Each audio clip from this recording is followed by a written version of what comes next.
ठेका धरलाय।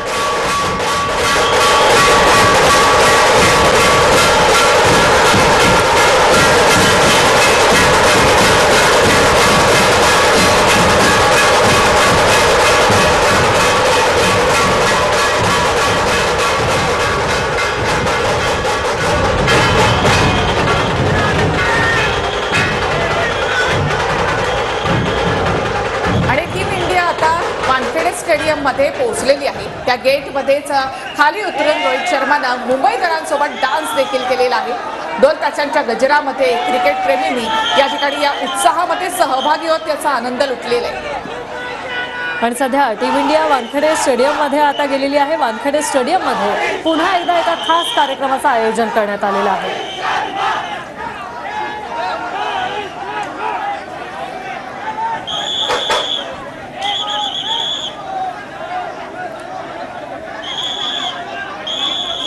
आणि आता ही विजयी रॅली वानखेडे स्टेडियम पर्यंत पोहोचलेली आहे आणि इथे ढोल ताशांच्या गजरामध्ये रोहित शर्मानं देखील मुंबईकरांसोबत ठेका धरलेला आहे। तर टीम इंडिया आता वानखेडे स्टेडियमवर पोहोचली आहे। तिथे देखील विशेष कार्यक्रमाचं आयोजन करण्यात आलेलं आहे। तिथे देखील कौतुक सोहळा असेल चॅम्पियन टीम इंडियाचा। मात्र हा सोहळा आज सगळ्याच भारतीयांनी अनुभवलेला आहे। एक वेगळाच सोहळा आज अनुभवलेला आहे। हे चॅम्पियन्स आता वानखेडे स्टेडियम मध्ये दाखल झाले। मात्र त्याआधी ढोल ताशाच्या गजरात सर्वच खेळाडूंनी दाद दिलेली आहे। सगळ्यांनी ठेका धरलेला आहे। आपला आनंद त्यांनी देखील नाचून साजरा केला।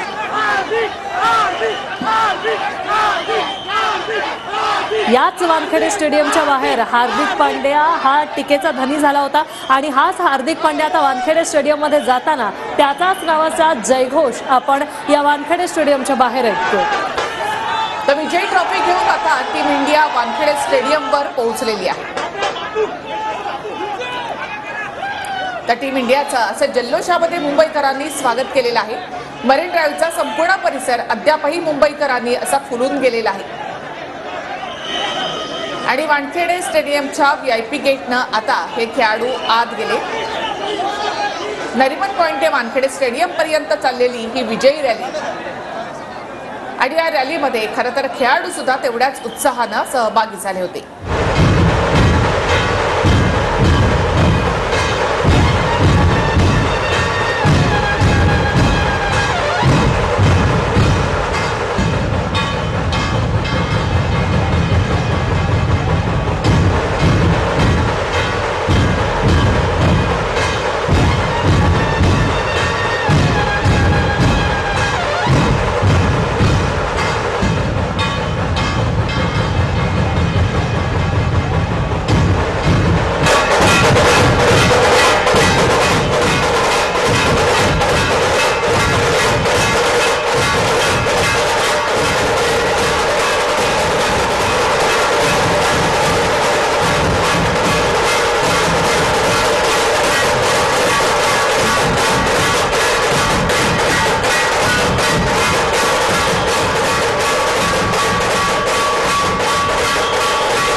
ढोल ताशांच्या गजरामध्ये भारतीय संघानं देखील या ठिकाणी ठेका धरला।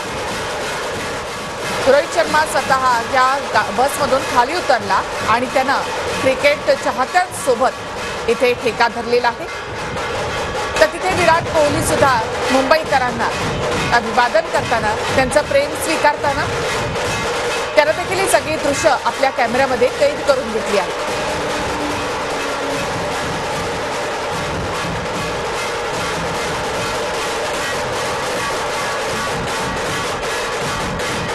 तर मरीन ड्राईव्हवर सध्या क्रिकेट प्रेमींचा अक्षरशः महासागर. लाखो लोक आज मरीन ड्राईव्हवर या